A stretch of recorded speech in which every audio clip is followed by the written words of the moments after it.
نسبت سے ذاتی ہوتا ہے، اور وہ علاقہ کے جو مسئلے مسائل ہیں وہ گورنمنٹ کے نوٹس میں لاتا ہے۔ جتنے بھی جناب والا محکمہ جات ہیں، محکمہ ہیلتھ ہو، نادرا ہو، افواج کا محکمہ ہو، اس میں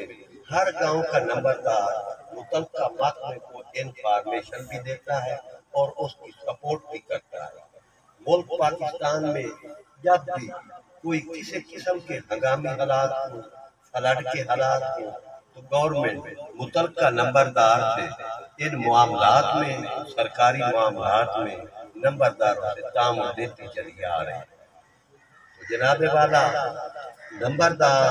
جو یہ تحصیل احمد کوتوال کے یہاں اس کنونشن میں حاضر ہوئے ہیں، ہمارے عرصہ دراز سے کچھ اہم ایسے معاملات ہیں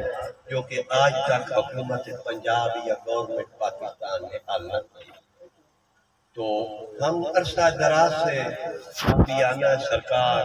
جس میں جناب والا بھی ہمارے علاقہ کے اہم زمیندار ہیں، کاشتکار ہیں، ہمارے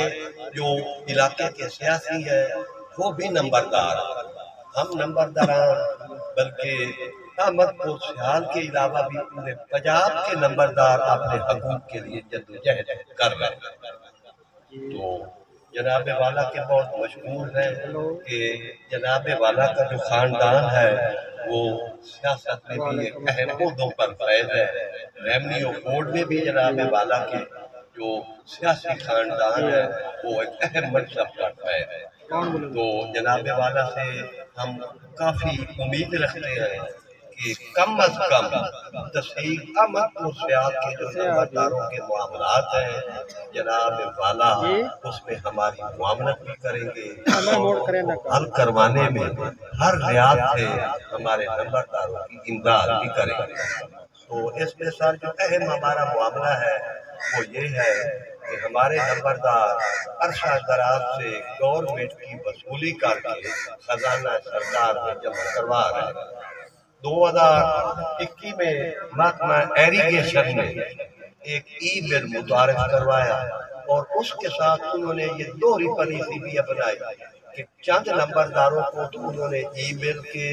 مقصد ہے وہ ڈال آج دے دی ای بل کے ذریعے، تو جو دیگر نمبردار تھے